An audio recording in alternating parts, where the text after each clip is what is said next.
In all of time, on all the planets of all the galaxies in space, what civilizations have risen,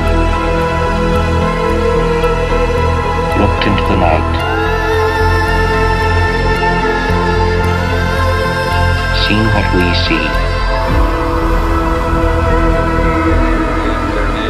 The vastness of time. that we ask.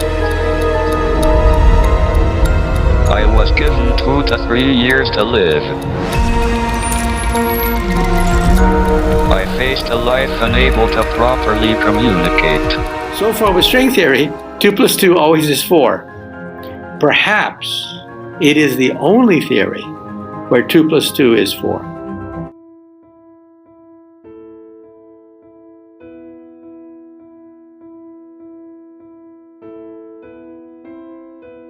Ketika para fisikawan berusaha memodelkan atom itu seperti apa, maka sebenarnya tidak ada yang pernah tahu benda seperti apa atom itu. Mereka hanya mengira-ngira atom itu bentuknya seperti apa.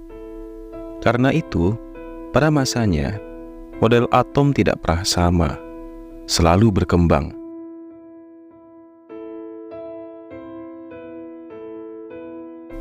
John Dalton pada awalnya hanya menyatakan bahwa segala materi itu tersusun dari atom. Finally publishes his new system of chemical philosophy, part 1. He's got so much he wants to tell you before he can tell you anything that he actually only manages to write part 1 of the whole thing, and even then it's 350 pages, and finally, just at the end, he finally gets to it's atoms, folk, and they kind of look like this. And he draws out for you the atoms and how they look. Tiap atom dari elemen atau unsur yang sama memiliki ukuran, berat, dan sifat lain yang sama. Selain itu, atom tidak bisa dipecah-pecah lagi menjadi lebih kecil.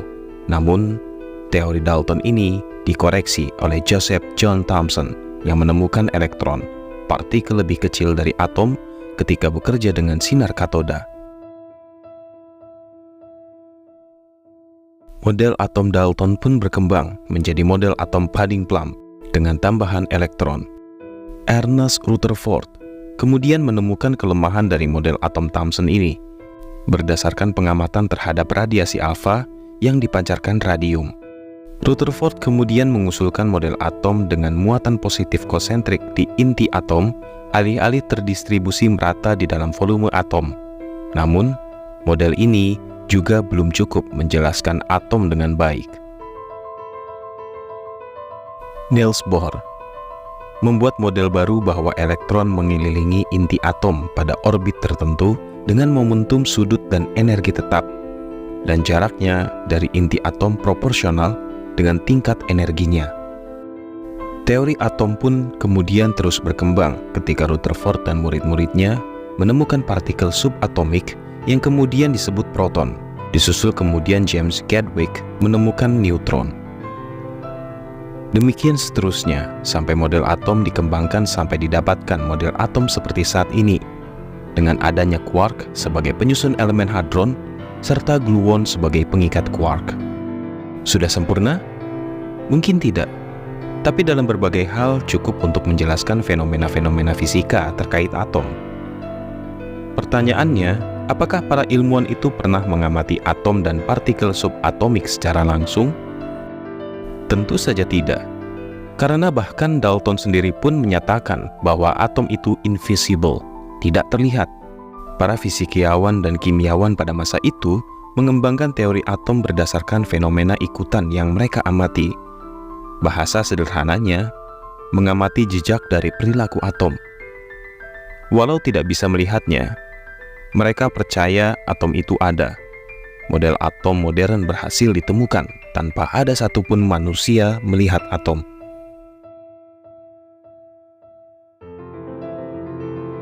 Apalagi partikel subatomik.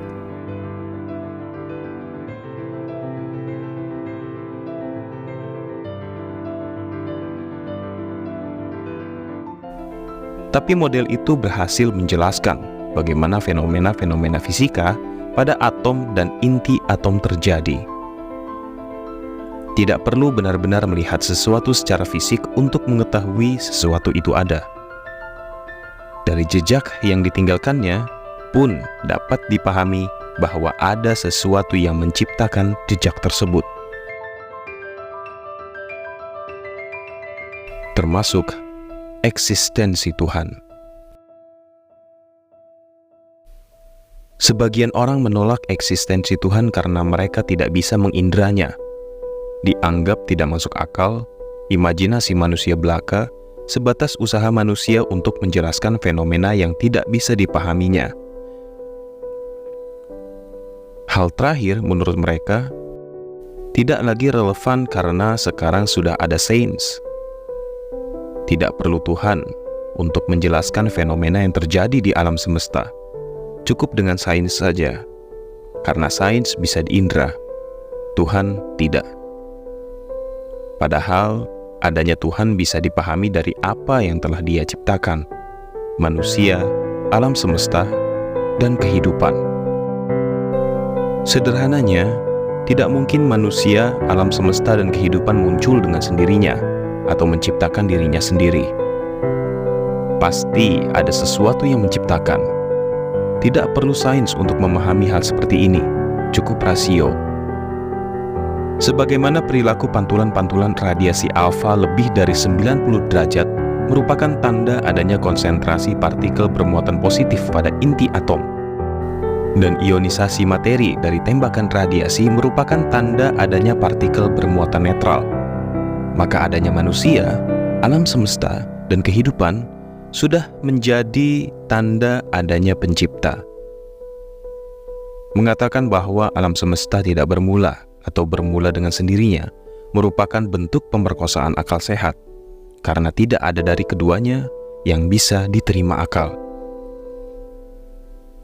Sesederhana itu memahami adanya Tuhan. Tidak perlu sains, karena sains tidak didesain untuk menjawab siapa yang menciptakan alam semesta, manusia, dan kehidupan.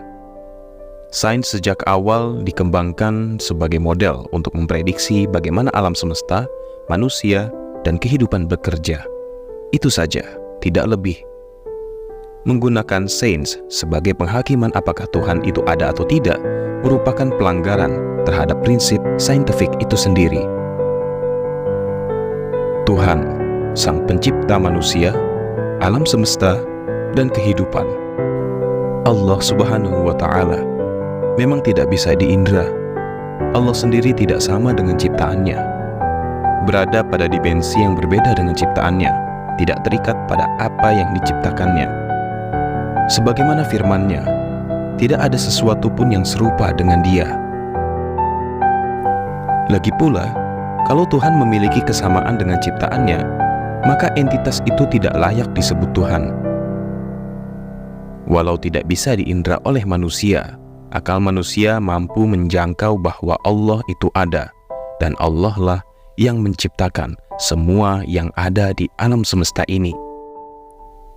Kalau mengakui keberadaan atom sebagai konstituen dari materi saja bisa, bahkan partikel subatomik semacam quark dan hadron dipercaya ada walau tidak bisa diindra, dan eksistensinya hanya dipahami melalui pengukuran dan pemodelan, kenapa ketidakbisaan manusia untuk mengindra Allah secara fisik dijadikan alasan untuk menolak eksistensinya? Padahal ada banyak sekali hal terindra untuk direnungi yang menjadi indikasi bahwa semua itu ada yang menciptakan.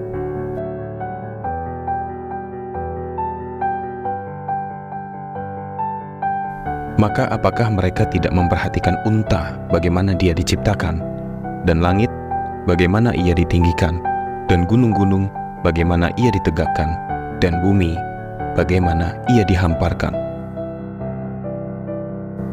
Sesungguhnya dalam penciptaan langit dan bumi dan silih bergantinya malam dan siang terdapat tanda-tanda bagi orang-orang yang berakal.